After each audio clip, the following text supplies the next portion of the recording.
स्वागत India news पर। मयंक जी, पहला सवाल मैं आपसे पूछना चाहूंगी, मंगेश यादव का एनकाउंटर हुआ, गलत हुआ या सही हुआ, इसको लेकर सवाल पूछना जायज है, बिल्कुल पूछिए। लेकिन जब रेप के आरोप लगते हैं समाजवादी पार्टी के करीबियों पर या नेताओं पर, तब चुप्पी क्यों? देखिए, दो अलग अलग बातें आपने कर दी। पहली बात तो जो एनकाउंटर हुआ है, मैं आपको बताना चाहता हूं, आचार्य चाणक्य जी ने कहा था कि राजा कभी सफल तभी हो सकता है जब वो जनता में भेद ना करे। विषय ये नहीं है कि एनकाउंटर हुआ है, विषय ये हुआ है कि जो मुख्य आरोपी थे वो किस लिए बचाए जा रहे हैं। विषय ये है कि क्या चप्पल पहन के पुलिस एनकाउंटर कर सकती है दौड़ा के? विषय ये है कि क्या बंदूक सटा के गोली मार देना जुडिशरी से ऊपर हो गया? मैं हमेशा कहता हूं, भाजपा के लोग लोकतंत्र में विश्वास नहीं रखते हैं, इसीलिए न लोकतंत्र में विश्वास रखते हैं, न जुडिशरी में विश्वास रखते हैं, इसीलिए इस तरीके के एनकाउंटर किए जा रहे हैं। और रही बात बलात्कार की, तो मैं तो हमेशा कहता हूं, बलात्कार के आरोप में जो भी दोषी हो उसके खिलाफ कड़ी से कड़ी कार्रवाई होनी चाहिए। इसमें भेद नहीं होना चाहिए कि बलात्कार पश्चिम बंगाल में हो रहा है कि दिल्ली में हो रहा है कि यूपी में हो रहा है।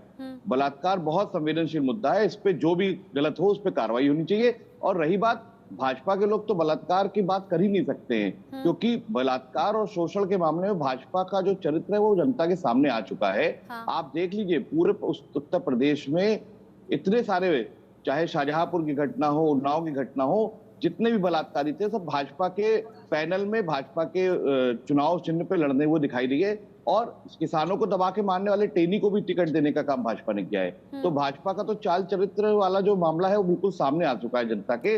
मगर जो विषय है वो एनकाउंटर है। एनकाउंटर में देखिए, बात जाति की नहीं है, बात यह है कि क्यों ऐसा हो रहा है कि भेदभाव हो रहा है कि आप एनकाउंटर कर रहे हो। अभी मैंने वीडियो देखा उस बच्ची का रोते हुए, उनकी बिटिया बताई कि 2 दिन पहले पिताजी को गिरफ्तार करके ले गए। मैं ये कह रहा हूं कि क्या अगर कोई डकैत होता है तो उसके घर पे क्या छप्पर पड़ा हुआ होता है? अरे डाकू बता देना। आप इसका मतलब कानून व्यवस्था में विश्वास ही नहीं करते हैं। आपने तो उठाया और एनकाउंटर कर दिया, तो फिर कानून जज क्यों है, कानून व्यवस्था क्यों है, जुडिशरी क्यों है?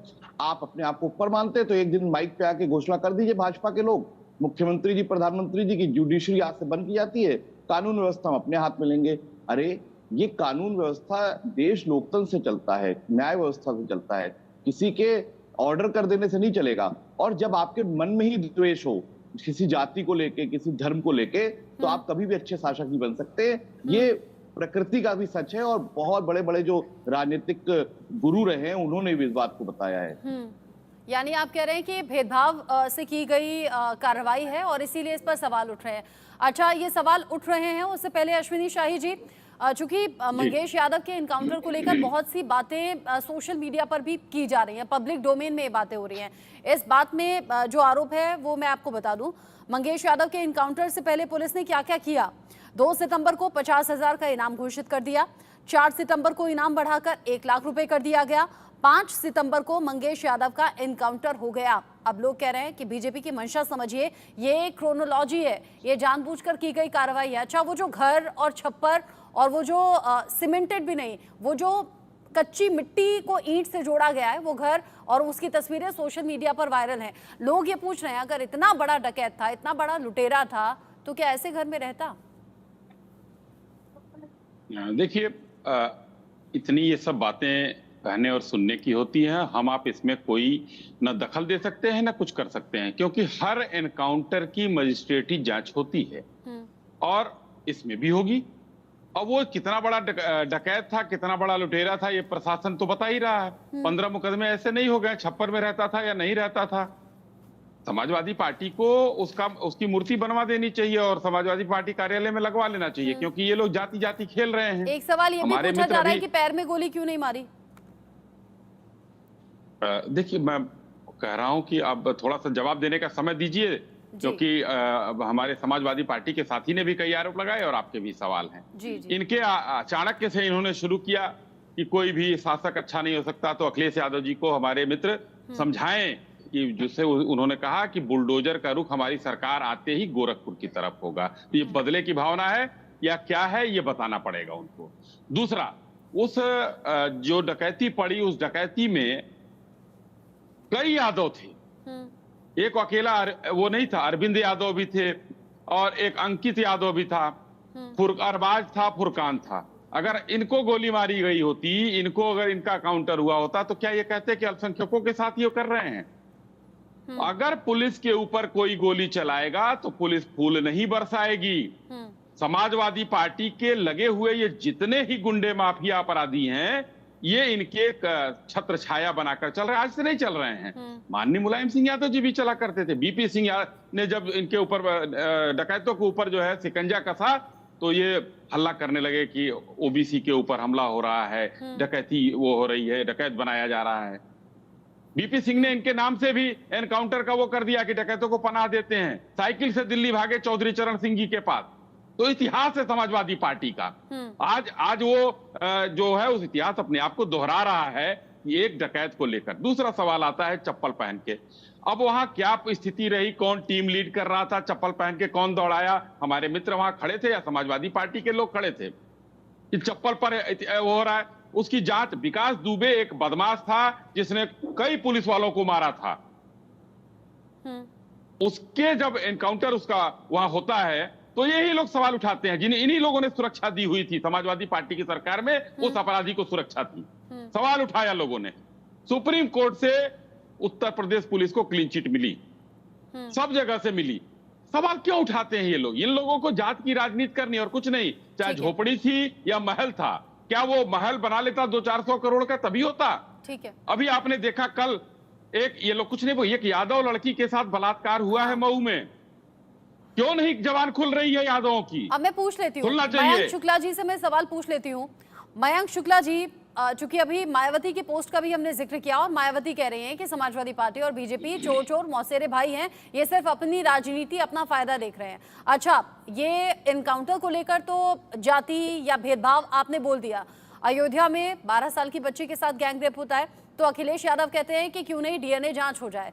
कन्नौज में जहां समाजवादी पार्टी के करीबी नेता पर आरोप लगता है वहां डीएनए मैच भी हो जाता है तो अखिलेश यादव चुप रहते हैं। अब जब मऊ का जिक्र अभी अश्विनी शाही जी कर रहे हैं, मैं बता दूं उत्तर प्रदेश में समाजवादी पार्टी के एक और नेता पर लग गया है रेप का आरोप। पूर्व प्रदेश सचिव हैं, मऊ बार एसोसिएशन के पूर्व अध्यक्ष हैं वीरेंद्र बहादुर पाल, उनके खिलाफ एफआईआर का केस किया है उनकी अपनी सहयोगी महिला ने। वो कह रही है कि मेरे फोटो और वीडियोस बनाकर बीते 1 साल से रह रहकर मेरे साथ बलात्कार हुआ और मारा पीटा भी गया। अब जवाब दीजिए मयंक जी।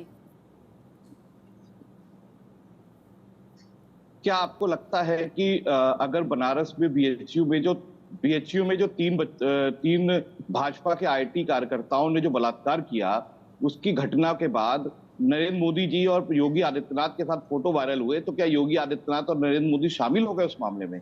और मैं तो कहता हूं बलात्कार पर राजनीतिक चर्चा होनी नहीं चाहिए। जो बलात्कार करे उस पर जांच हो और जो दोषी मिले उस पर कठोर से कठोर कार्रवाई हो। क्या चिन्मयानंद की जिम्मेदारी प्रधानमंत्री नरेंद्र मोदी जी लेंगे? उनके साथ बैठ के अक्सर खाना खाते थे वो। क्या इस बात की, उन्नाव कांड की जिम्मेदारी योगी आदित्यनाथ लेंगे? उनकी तो बिरादरी का मामला था। और जो एनकाउंटर का मामला है उसमें मैं फिर कहना चाहता हूं भाजपा के सारे नेताओं का जो मानसिकता है वो जातीय द्वेष से भरी हुई है। वो क्यों, जो मुख्य आरोपी था उसके पैर पे गोली मार रहे हैं, और जो पिछड़ा पीडीए का सदस्य था, पिछड़ा दलित अल्पसंख्यक अगर मिल जाता है, ब्राह्मण मिल जाता है, तो ये सटा के गोली मारते हैं। ब्राह्मण विरोधी भी है योगी आदित्यनाथ की सरकार। मैं तो खुलेआम कहता हूं इस बात को कि ब्राह्मणों के खिलाफ दूषित मानसिकता के तहत उत्तर प्रदेश की सरकार लगातार काम करती है। अगर आरोपी, 5 आरोपियों का नाम लिया, इन्होंने उस आरोपी का नाम नहीं लिया जो योगी जी की बिरादरी से और इनकी बिरादरी से हो सकता है। आप उस आरोपी के पैर पे गोली मार रहे हैं। अरे क्यों मार रहे हैं आप? अगर आपको एनकाउंटर करने का इतना शौक है तो आप उसको भी गोली मारते ना, उसका एनकाउंटर क्यों नहीं हुआ? अब आप जब वही बात है, आचार्य चाणक्य को मुझे लगता है भाजपा के लोग पढ़ते नहीं है। राजा का काम भेद करना नहीं है। जब राजा जनता के बीच में भेद करेगा तो इसी प्रकार की बातें निकल के आएंगे। और रही बात, भारतीय जनता पार्टी के लोग अक्सर बलात्कार और इन विषयों पे उठाते हैं। जब ममता बनर्जी जी ने फांसी की सजा वहां पे पश्चिम बंगाल में जारी कर दी, अपना एक घोषणा कर दी, उसके ऊपर अध्यादेश ले आई, तो इन्हीं राज्यपाल महोदय ने उसे रोकने का काम करा है, क्योंकि भाजपा के लोग छटपटा गए हैं। क्योंकि जब आप रेशो निकालेंगे तो मैं फिलहाल ये नहीं मानता कि बलात्कारी किसी भी जाति धर्म का हो सकता है, मगर जो भी होता है वो गलत होता है। उसका पक्ष किसी को नहीं लेना चाहिए, किसी राजनीतिक दल को नहीं लेना चाहिए।